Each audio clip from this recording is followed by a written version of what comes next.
सुद्धा मनोजदादा जरांगे पाटलांच्या उपोषणाचा आज 8वा दिवस आहे. काल सरकारची राज्य मंत्रिमंडळाची बैठक झाली. त्या बैठकीमध्ये तिल्लारी कुणबी आणि ता कुणबी म्हणून 3 जातीचा पोटजातींचा त्यांनी ओबीसीमध्ये समावेश केला. पण मागील 40 वर्षापासून जे आंदोलन चालू आहे, असंख्य आत्महत्या झाल्या, ऐतिहासिक मोर्चे झाले आणि संघर्ष सुद्धा मनोज जरांगे पाटलांचं वर्षातलं 6वं उपोषण चालू आहे, तरी हे सरकार दखल घेत नाही. म्हणून त्यांच्या उपोषणाला समर्थन देण्यासाठी सोलापूर शहर व जिल्ह्यातील तमाम मराठा बांधव, सर्व राजकीय पक्ष, सर्व सामाजिक संघटना, सर्व धर्मीय व्यापारी संघटना, चेंबर्स ऑफ कॉमर्स असेल, इथले सर्व आमचे संभाजी ब्रिगेड असेल, मराठा सेवा संघ असेल, सर्व सामाजिक संघटना उद्याच्या बंदमध्ये 26 सप्टेंबर म्हणजे गुरुवारी या बंदमध्ये सामील होऊन मनोज जरांगे पाटलांच्या उपोषणाला समर्थन देण्यासाठी व पाठिंबा देण्यासाठी पूर्ण ताकदीनिशी आम्ही गुरुवारी उतरत आहोत.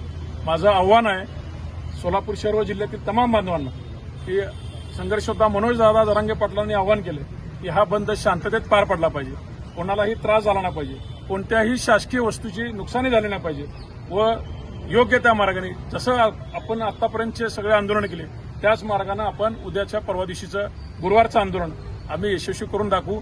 व सरकारला परत एकदा आवाहन करतोय की आमचा योद्धा लढता लढता उद्या जर शहीद झाला तर या सरकारची नक्कीच खैर नाही, एवढं मात्र सरकारनं ध्यानात ठेवावं. नाहीतर असा परत आम्हाला आमच्या समाजाला एवढा प्रामाणिक नेता मिळालेले नेते सगळे बघितले आपण, सगळे आपले घराभराचे काम करतात, पण आमच्या समाजासाठी स्वतःच्या घरावर तुळशीपत्र ठेवून एका सर्वसामान्य ऊसतोड कामगारानं जे ऐतिहासिक आंदोलन उभा केलंय त्या आंदोलनाला सर्व धर्मीयांनी पाठिंबा दिलेलाच आहे.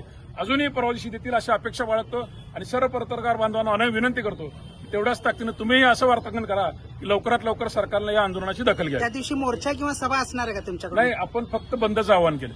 त्या दिवशी सोलापूर शहरातले सर्व शाळा कॉलेजेस असतील, शासकीय व खासगी आस्थापना असतील, त्या दिवशी बंद राहतील. आम्ही असं सगळ्यांना आवाहन करतो.